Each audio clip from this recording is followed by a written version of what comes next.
Alright, well, it is 1 o'clock. I will open the meeting. The Open Meetings Act is located over on the wall, the entryway. We have 3 agenda items, but before we begin, if we could go around and introduce ourselves. Mary Ann Borgeson, County Board. I'm Amy Bagley with Pro Insurance Resources. Mark Kraft, County Board. Catherine Hall, County Administration. Kathy Adair, Employee Benefits. Joe Lorenz, County Finance Director. Marco C. Martin, County Labor. Constance Myrendorf, County Clerk's Office. Patrick Bloomingdale, the County Administrator. Our first agenda item is renewal of life insurance for county employees. Who's going to start that? Do you want to do it? I can, yes. I guess we're determining if we should go out for bid on the Minnesota the life insurance that we have. We've been with Minnesota Life that provides 15,000 basic life, 15,000 accidental death. The county pays that monthly premium for all eligible employees. We also have supplemental life for the employee, the spouse, and the child. And we have had a pretty brutal 2 years of deaths, and therefore the renewal that we got back from Minnesota Life was, I think, 34.9% originally. And Aon went back to Minnesota Life and asked, if they could do better than that, since we had been with them since 2005, so we're in our 11 years with them. And pretty much the summary, which Aon and myself and Minnesota Life went through a couple weeks ago, really the facts are there. Did you say 34% increase? Yes, Okay. Originally that was what their original increase was, and then they brought it down to, let's see, actually 20%, right? 20. It was the rate was going to be 34.7% increase. What that increase is all together: basic life, supplemental life, spouse life, and child life. They did come back with a reduction to 20.7. Of that, the only portion of that the county is paying is the basic and the accidental death coverage. So I think that 20% equates would be an additional, around $20,000 or $30,000 in total? For the county itself. For the county yeah. itself, right. The supplemental life and the spouse life does increase as well, but that's a premium that is paid by the employees, so therefore it doesn't, reflect anything for the county's budget. And I guess I probably would add, maybe my take on this. I have no problem either way if we go out or if we don't go out. If we go out, any other company is going to look at our last 2 years, possibly 3 years, and the last 2 years have been awful. We paid out a lot of supplemental life along with the basic coverage, as well as a lot of spouse life in addition to all that. So any other company is going to look at all that history for the last 2 years, and I'm wondering if it just makes sense to leave where we're at, since we did get a good reduction from the proposed. And Minnesota Life is very aware that the potential is that we could go out for bid. That's why they did come back and reduce it almost 15%. Okay. Commissioner Kraft and Commissioner Boyle. Yes. Having listened to Jim Kavanaugh so many times, he doesn't like any contract over, is it 2 or 3 years, Mike? But whatever it is. I personally think we should send it out to bid again. The fact that they raised it doesn't mean other people will come in at the same rate as they did. They could come in a lot more, they might come in less. I think it's worth the try, because their bid will stay the same, will it not? Correct. It is correct. Yeah, they adjusted their 34, almost 35% to 20% based upon the longevity we've had with them, number one, and knowing that we would potentially, go out for a bid. So they wanted to give us the best offer. I will say, and again, either way, it doesn't make any difference for the actual employee. It's here nor there. If it's Minnesota Life or it's another company, if they have $100,000 life coverage, they have $100,000 life coverage, whether it's Minnesota Life or any other company. Because we've had such long history with Minnesota Life, several years ago, they gave us a pretty good reduction in our basic and accidental death coverage for the premium that the county pays. Again, either way, it doesn't make a difference. It's such a non-factor to the individual employee. It's the basic coverage that is more concerning for the county, because that premium will, increase for 2017, staying where we are. Commissioner Boyle? I'm wondering whether, if we do go out for bids, does that, the results, does that affect anything we might get from our present courier or company? And the other thing is, would we be able to save any money if we removed accidental death coverage? I mean, what does that cost? And how many people, lean over backwards and fall off a 10-story building, Right. The first part of that question, would it change what Minnesota Life is going to do for us? No. They gave us the best offer. Okay, well, maybe we ought to just go to bid just to see what's out there then. That's what I'd say. Yeah, and accidental death coverage, I've paid 3 claims of accidental death coverage in 23 years. Okay. That's why maybe we ought to ask them what it would cost if we lopped that Accidental death costs right now for the county 38 cents for every $1,000. off. So what's that translate into? About, for the entire population, about $830 a month. So it's very low cost. Very, it's also But in these 2-year periods, we paid 2 accidental death claims as How well. recent, in how many years? 23 years? Yes, Yeah. we've paid Well- 3 altogether, but 2 have been paid in the last 2 years. That's the other I'd still unfortunate. go ahead and look at it and see what we say, and put it in actual dollars in the memo. That'd be great. Thank you. Joe? I don't have strong feelings on this either, but, one thing, this is pure life insurance, and life insurance is based on experience and actuarial tables. And this is one of those where the increase is coming based on poor experience. It's not like they're increasing administrative cost and things like that. We have an aging workforce. So why they're kind of doing it, I understand, but I don't have strong feelings if we want to go out and bid for it, but I would be surprised if, there's any, on a bid on life insurance, if it's significantly different, given, like I say, it's so driven by the actuarial tables. Yeah. Maybe one of the ideas would be, if going out for bid would be the alternate of not doing the accidental, bidding both, and then maybe just bidding the one and not accidental, and see what they come up with. That'd be good. Then we can make a decision if we want to continue it. These are bookies, remember? That's what we're dealing with, bookies.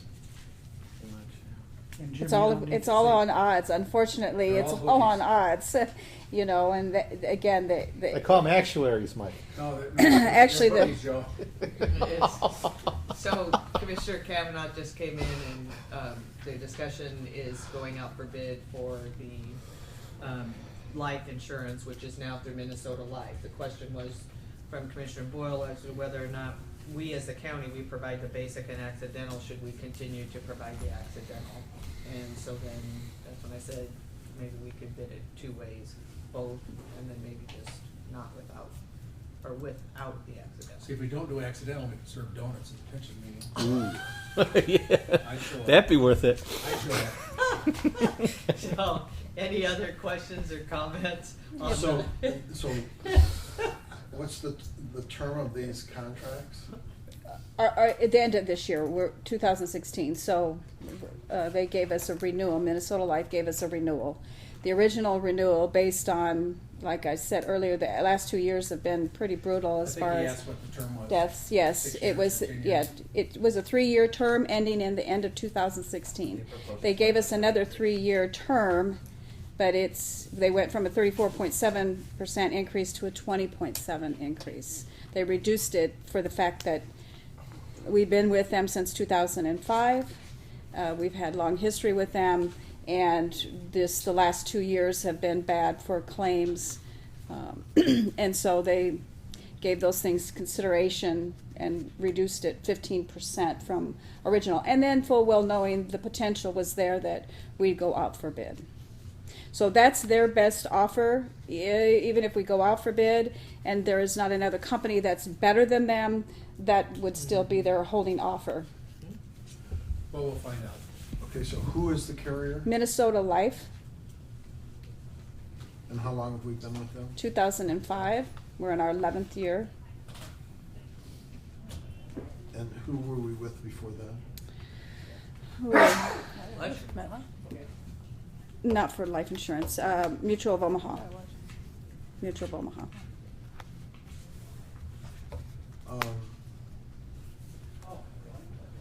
Do we deal directly with the company, or is there an agent involved? I haven't.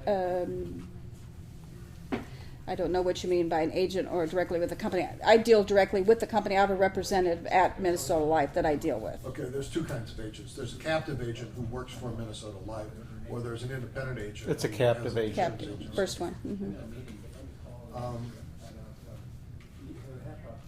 When we went to them in 2005, did we go out for bid then? We did. And that's when we switched from mutual to them? Correct. Because there was a significant reduction. Okay. Since 2005, how much have the premiums gone up?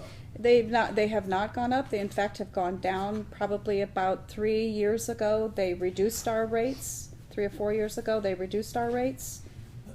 Not only did they reduce our rates on the basic and accidental death coverage, they came back and offered supplemental spouse coverage, which is 1/2 of the employee supplemental coverage. Before, we just had a flat $5,000 for spouse. They added that supplemental for spouse. They added supplemental for child, and then they increased the supplemental for the employee from $300,000 up to $500,000. Any other questions? Just a couple. I mean, insurance is kind of one of my things. Would there be some reason that we would not, at the termination of every insurance contract that we have, go out for a quote, like every other business that I'm familiar with does? We have in the past, up until about 2005, generally have done that every 3 or 4 years, kind of just did a blanket bidding process for medical, dental, and life insurance. But since 2005, we've gone out 2 different times for the medical portion, one other time for the dental, because MetLife at the time was no longer going to be offering self-insured coverage, so we removed. We went out for bid for dental because of that. So we've had Delta Dental. I think we're in our 3rd year with them. But with the life insurance, we've never had any increase, and then we had a decrease. So there didn't necessarily, universally, administrative discussions didn't seem to be needing to go out for bid for the life. And unfortunately, we probably could have not had an increase this year if we wouldn't have had 2 years of really, really bad claims. We've probably had the most death claims in the last 2 years than we have had in the last 23 that I've been doing it. So. You know, I'd be inclined to take quotes whenever we come to the termination of an insurance contract. Every business, including my own, that I'm familiar with, does that. Every time that we renew an insurance policy personally, we ask for quotes. And, you know, I'd like to follow up with you, not here, but just on the history of the request for bids and the history of the premium increases on this coverage. Commissioner Boyle? I think we kind of talked this thing to death. Why don't we do this?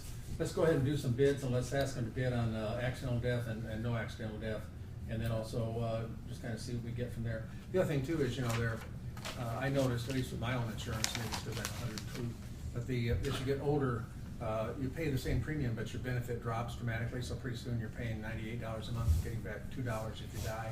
So I mean, that's kind of a disincentive. I stopped it because it doesn't make any sense. Right. So I mean, I know they have to do that. Yeah, we have the They're- same, well, they're- options on yeah, ours they're- as well. they're 65 and over, it starts reducing. It's all that bookies. actuarial They're table. bookies, they just need to see how that's what happened. It's all the They action- know what the odds are. Yeah. Okay, well, if I could, I've got another thing coming, but I want to be involved in Yeah, the rest of this. okay.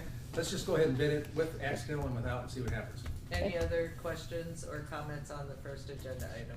Nope. We'll be bidding on this and then the medical insurance as well. Since we're Okay. still in a contract with Delta Dental for another year, we'll Okay. not be doing that. And that's something that Aon helps us with, right? Correct. Right. Mhm. Okay. The second one is consideration of a proposal for Medicare transition program, and today we have with us Ms. Amy Begley, who's going to do a short presentation, and then once she's done with her presentation, we'll do some questions and answers. Okay, thank Okay. you. Thank you, everybody. I'll just take a few minutes of your time. But basically here, today, I'm here to talk about a Medicare transition program. And ultimately what that is, as you mentioned, you have a very aging workforce, as does the rest of the country. But what we're finding, and I am in the insurance business, I'm not a bookie though, so I'm not an actuary. Well, I respect bookies, but insurance agents, I used to be an insurance agent, so. I understand that very well. So, what I'm proposing is that we incorporate, or that you consider incorporating, a transition program to educate your retirees as they exit from employer-sponsored health plans onto the Medicare program. Basically, I just want to briefly describe what Medicare is from the perspective of the retiree, that person that's aging onto Medicare, what exactly a Medicare transition program is, what it would take on the county's behalf to incorporate it, and then who is Pro Insurance Resources. I'm sure you're aware of these numbers, and everybody's talking about baby boomers as they're aging into Medicare. At about an average rate of $10,500 per day across the United States, baby boomers are turning 65. However, the Generation X is going to present the same situation. At the rate of an average of $10,100 per day, our population is going to continue to age and age rapidly. So, what is Medicare? Well, when you're a retiree, this is what you find out. One, they love the alphabet. So there's Part A, there's Part B, there's Part C, which is an alternative to A and B. There's Part D, then there's Medicare supplement plans, A, F, and G. All of these letters, and what do they mean? Well, what we're doing now is we're referring our employees, our retirees, to websites and 800 numbers and federal agencies, where then they are then directed to websites and 800 numbers and other agencies. It's a very confusing time. There are enrollment periods, initial enrollment period. That may be when you're first eligible for Medicare at 65. However, if you're working past 65 and you have employer-sponsored health plan, that could come at a later date.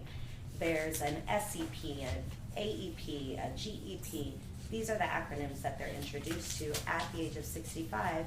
And if they're not familiar with them, then they can incur lifetime penalties on the premiums that they pay for the very basic coverage that their neighbor has. So if they don't know what's happening to them, there is a financial penalty applied to their lifetime benefits.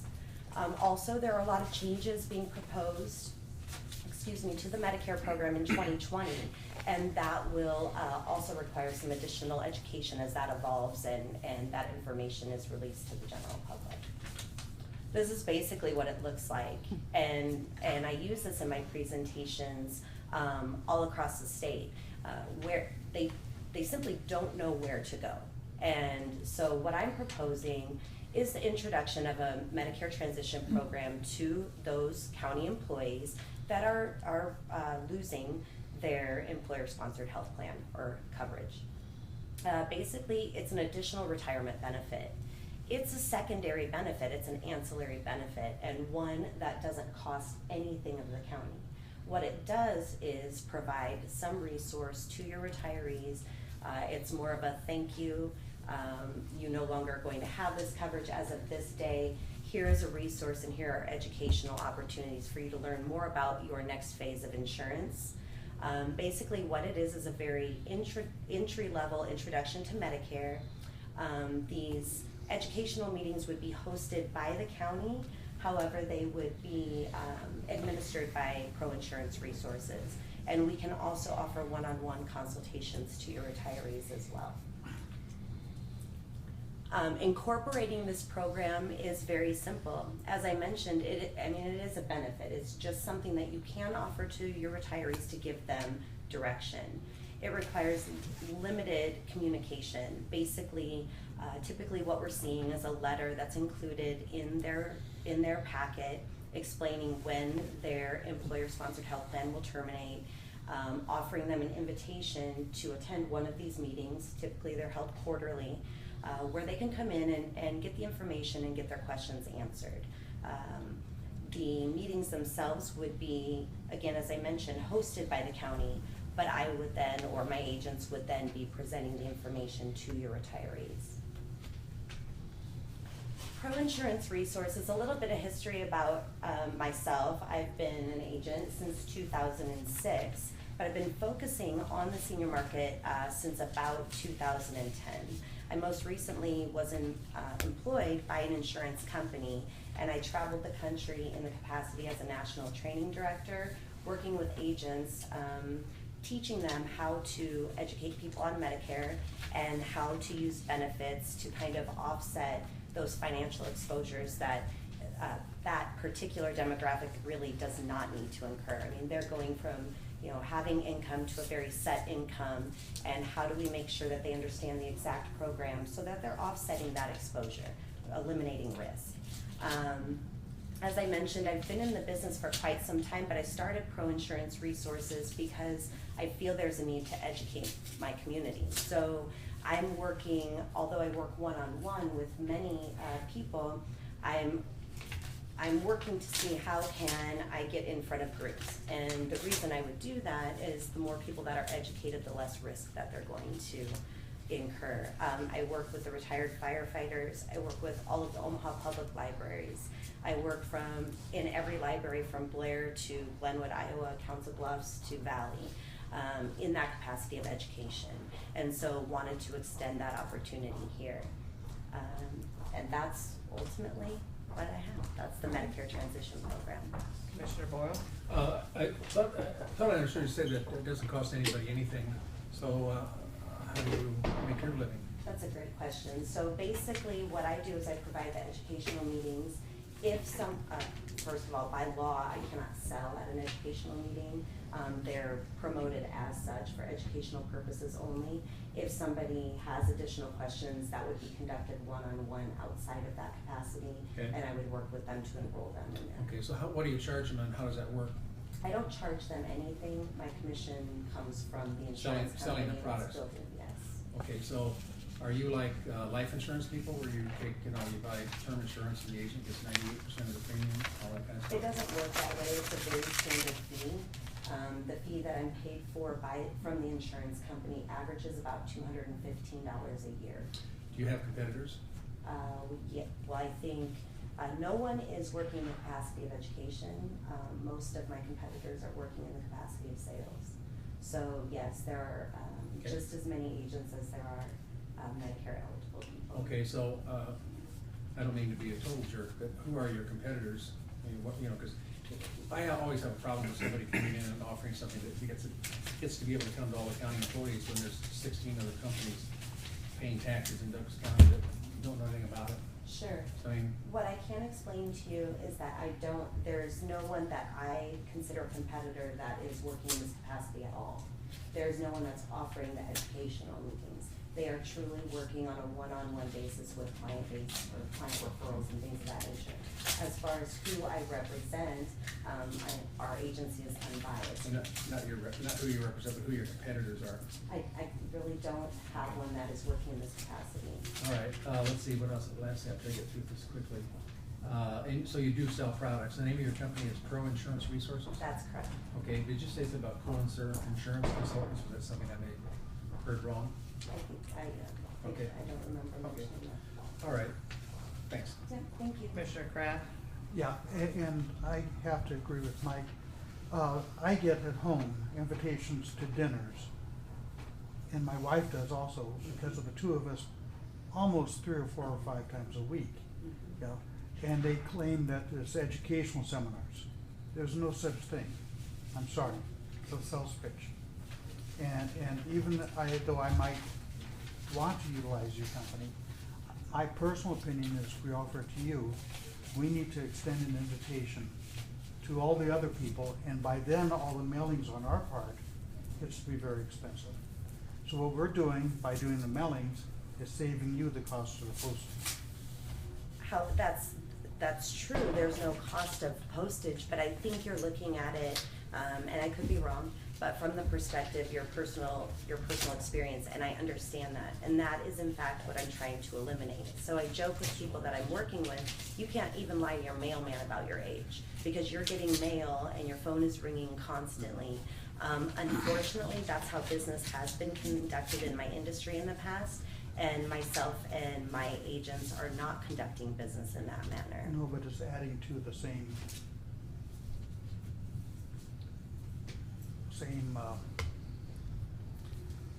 okay. Instead of just getting all this mail, I'm gonna be getting 4 a year from the county to do the same thing. Or 1 per year as they retire, however that would be. I thought it said 4 times a year. Okay, that was, as they retire, sent it out 4 times a year, got it. And so I do understand, I do understand your perspective, and I am working in the capacity to try and eliminate that so that they can go to a trusted source for their information. And I don't sell at my meetings. I don't want to jeopardize losing my license, so. Right, and that's what these things I get in the mail also say, no sales pressure. Mhm. You know, well, the sales pressure comes after I attend the meeting with all the additional mailings I get. Yeah, that is in fact how people are operating their business. I agree with you. Commissioner Kavanaugh? Thanks for coming. Thank you very much, I appreciate it. You know, I don't know what we do currently for retirees, you know, as you're approaching this demarcation point in your career. What's our current? What I've done previous to the last couple years is there is a place over at the Center Mall, volunteers assisting seniors with Medicare. I would refer them over there. A gentleman that worked over there on a voluntary basis went out on his own because of the need, as you will describe. And so he came in probably about 4 years ago and approached myself and Lee LeJour at the time that he had this resource that he could help assist these individuals. And although I was quite reluctant, I get those retirees that are getting ready to turn 65 going, oh my God, what do I do now? So we did start referring this gentleman to, them to this gentleman. He meets with them, very similar as you describe, goes through that whole process, usually a few months before they're turning 65.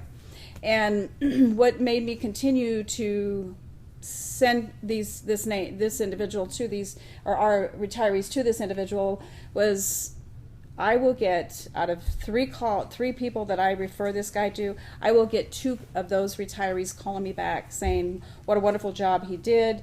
He was easy to meet with. He's helped them, got him in a supplement, got him through the Medicare process. And that's been going on probably for sure 4 years, maybe a little bit longer. So that's the resource that I refer the individuals to now. It's really up to them. It's very similar to what is being spoke about here. He doesn't give any educational seminars. These retirees are reaching out to him if they should so need, to have that assistance. You know, we do some great stuff on like health fairs and stuff for our employees that we push, and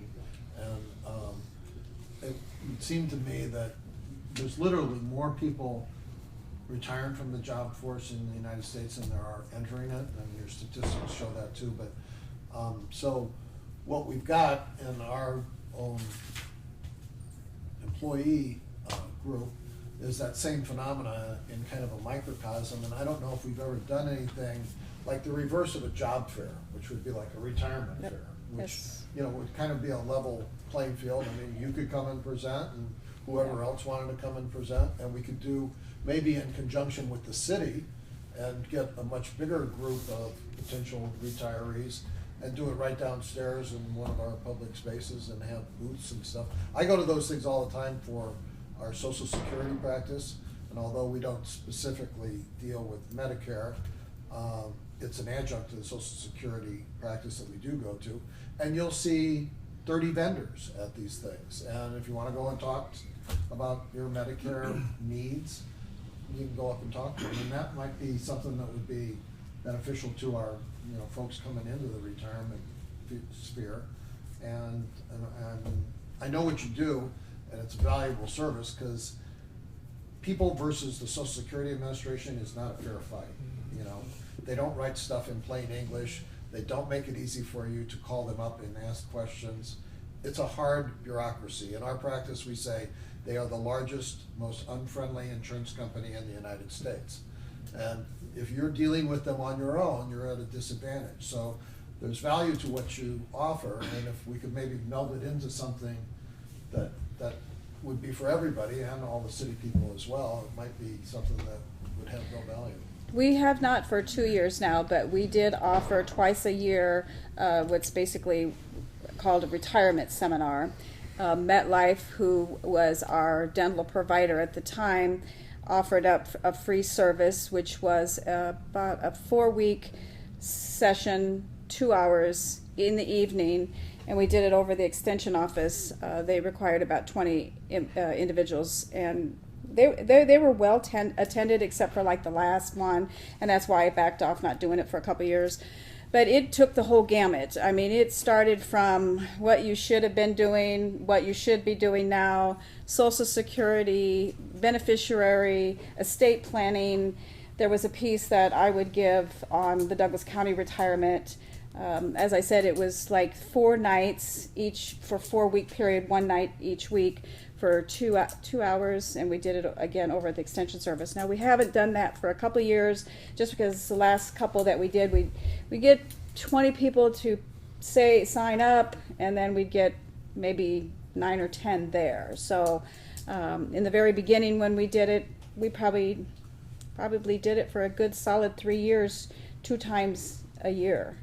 So I've had requests to start that up again, and may try to get that done yet this year. But like I said, we kind of backed off for a little bit because I thought we saturated the employees, but might be a good time to do it again. That might be, and there are changes. You referenced the 2020 change. Well, in 2015, buried in the Budget Reconciliation Act was a little provision that says if your spouse was born after 1954, they're not eligible for your spousal benefit the same way as if they were born before 1954.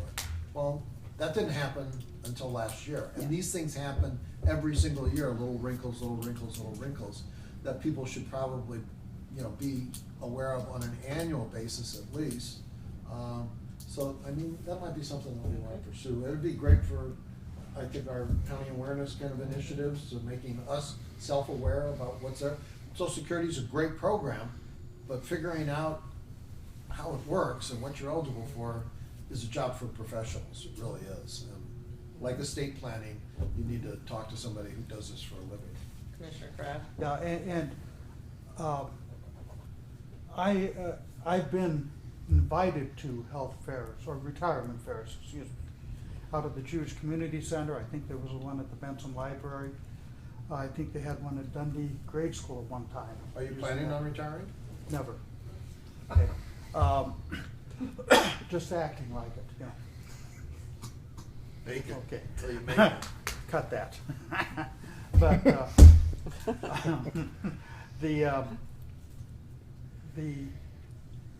by giving the referrals to the man you're giving them to right now is like endorsing his services. And I don't think the county is supposed to be in the business of endorsing one individual over another. Now, if you had a list of people, such, Amy, is that right? Yes. Such as Amy or the gentleman you were talking to, have a list of 10 or 15 people and allow people to put their names on the list for, that I have no objection to, but referring to one individual does bother me. Commissioner Boyle? I agree with you, but it happens so often. I mean, we do have I that know. going on. Mark and I attended one of these sessions together. It was all you can eat waffles, and he just went crazy. It was anyway. No, anyway. I just had to say that. Just about myself. You know, while I was pretty rough on it at the beginning and so forth, I think, you know, thinking about what your presentation was, it was concise, clear, and so forth. And I do think this information is really needed. I wouldn't have a problem with her being involved with our employees and giving advice, maybe on the same basis as you suggested with other names of people. This is something that's so complicated. I mean, and going to 4 meetings, I can't imagine. My brain would be fried in the first 10 minutes. But if there was some way to get this information out there early enough so that employees can do something about this, make some changes, although the law changes frequently. But I'm not totally opposed to that at all. I mean, I think maybe she should be another one. And there are people who, well, I don't know if they do the education piece that she described, but there are others out there who can help this. Ann and I have a fellow that we go to that was recommended by our great insurance director over there. She did a great job. And Howard Johnson. And Howard is terrific. And no fee, no charge, no nothing. He doesn't sell products. So pretty interesting. So, I mean, there are people out there. So I'd like to see us maybe consider adding her to the list. And I have no objection to adding to the list. that'd be a good way to do it. Omaha Public Schools, if I may. Mhm. Okay. Omaha Public Schools, my wife retired. They had their HR person give her and other people who were retiring a seminar on what the options were and how to decipher the code and all sorts of things. But it was put on by OPS. Maybe we should have, as we discussed, the retirement fair 4 times a year, twice a year. Here, and people can be invited as speakers, but not exclusive speakers. Well, for one of the things I continually think about and will start to be putting on the agenda are things that, programs and ideas that would benefit our employees. And this one just happens to be the Medicare education piece of it. And I wasn't aware until I started looking into this that we didn't really have anything in place that was either vetted through the county board process or even known to the county board as to what we were doing on it. So as we see our employees population growing into that retirement age, I think it even becomes more and more important for us to educate them on the complicated process of going into Medicare. You know, I watched my parents go into it, and if you don't have somebody there to help you walk through that, you're lost. And so again, if there's a way to provide that education, it's a benefit not only to the employee but to their families too, and to us in the end. I mean, we're giving the employees something that they'll be able to take with them and use most definitely as they enter into that next phase of their life. So. Well, I'm interested. I'll be 65 in 2010. I think what Jim suggested is a real good idea about getting together with the city and doing city-county deal. I'd like to see something like that, because that's really good. We can walk and kind of do things. I hope if that fits in a format. That would be wonderful. I think it'd be pretty cool, and make it convenient. And, you know, it may even go beyond the county, city employees. Kathy, tell me again what you do, or what, if anything, we do when employees are at that stage of exiting our health insurance and entering into that Medicare. Do we send them a letter saying you have this much time left? On that letter, do you say here's a resource that you can call to help you through this? Generally, I let them reach out to me, you know, as opposed, you know, I'll usually get something from them like, I'm not sure what to do now, you know, and that's when I say there's 2 resources. There's the volunteers over at the Center Mall assisting seniors with Medicare, or we have a gentleman, you know, that will assist you with this process. So it really wouldn't be that big of a deal if we added the resources No. in with the letter that you went. No, in fact, that you we took can out. actually add it to our website. I mean, you know, I've never had anybody else ever in my time ever approach about doing anything like this, except this gentleman. Right. And as I said, he worked as a volunteer and saw the need, and then came to us and knew Lee LeJour. I think he graduated from college with Lee, and I will be honest with you, I was very reluctant to give a referral of anybody that I had no clue about, other than just frankly meeting them. And after the first few people that I referred him to, or referred them to him, every 3 people I get 2 calls back, you know, that he's helped them, he's done a wonderful job, he, you know, helped them through the nightmare process, because I understand as well that it is overwhelming. So, no, he was the only one that's, you know, ever been that ever approached us, so. All right, thank you. Good. Any other questions or comments? I'd like to ask you to include her information when you do, just to see how Sure, it goes. sure. That'd be great. Thanks. Yep, it's just he provides a flyer, and that's what I give to the individual or a contact. So yes, if you want to get me information, we can certainly add it. Okay, thank you. Wow, good. Any other questions or comments on the subject? Okay. Yep, thank you, Amy. Next is the other business. Is there any other business from anyone? All right, then we are adjourned. Okay.